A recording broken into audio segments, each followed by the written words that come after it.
जब इंसान रीतियों में उलझ जाता है, तभी कोई उठकर पूछता है, सच्ची पूजा कौन सी है?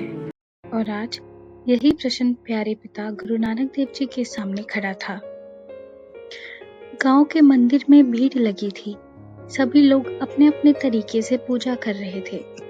उसी समय एक पंडित ने गुरु नानक देव जी से पूछा, गुरुजी बताइए, दुनिया में सबसे सच्ची पूजा कौन सी है? गुरुजी शांत खड़े थे। उन्होंने अपना ध्यान मंदिर की ओर नहीं, बल्कि मंदिर के बाहर बैठे एक बुजुर्ग की ओर लगाया। वह बुजुर्ग फटे पुराने कपड़े सी रहा था।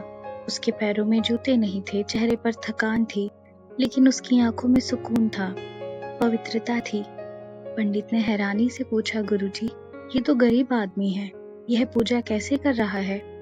गुरुजी धीरे से मुस्कुराए और कहा, देखो, ये सुई धागे से कपड़े सिलते सिलते पास में बैठे एक छोटे अनजान बच्चे के फटे कपड़े भी अपने हाथों से ठीक कर रहा है।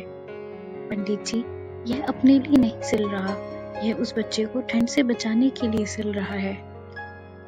यही है पूजा, जहाँ किसी का दर्द कम हो जाए, जहाँ किसी का मन मुस्कुरा उठे, वही पूजा सबसे ऊंची और सच्ची है। पंडित फिर भी संशय में था, परंतु गुरुजी, मंत्र, अनुष्ठान, क्या वो पूजा नहीं? गुरुजी बोले, मंत्र तभी फल देते हैं जब हृदय में करुणा हो। अगर मन साफ नहीं है तो लाखों मंत्र भी हवा में गुम हो जाते हैं। फिर गुरुजी ने उस गरीब बुजुर्ग की ओर इशारा किया और कहा, जिस पूजा में किसी का दुख बांटा जाए, किसी की जरूरत पूरी हो जाए, किसी का दिल जुड़ जाए, वही सच्ची पूजा है।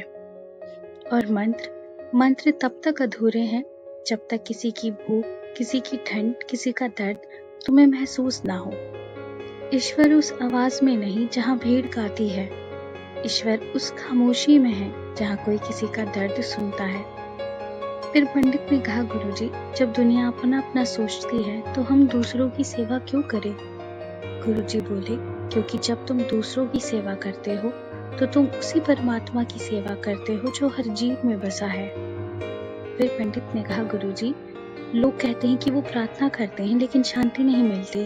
गुरुजी ने कहा, शांति इसलिए नहीं मिलती क्योंकि जुबान तो प्रार्थना करती है, पर मन भटकता है। जहाँ मन टिकेगा वहीं शांति टिकेगी। फिर उसने पूछा, गुरुजी, क्या परमात्मा सब जगह है? इस प्रश्न का उत्तर हमें खुद सोचना चाहिए। क्या परमात्मा सब जगह है? तो हाँ, वो वहाँ भी है जहाँ हम प्रार्थना करते हैं, और वहाँ भी है जहाँ हम गुनाह करते हैं। अगर वो कहीं नहीं है तो सिर्फ मनुष्य की याद में और मनुष्य की समझ में, बाकी वो सर्वव्यापी है, हर जगह है। अंत में हमें यही समझ आया, सच्ची पूजा वही है जो किसी के आंसू पोंछ दे।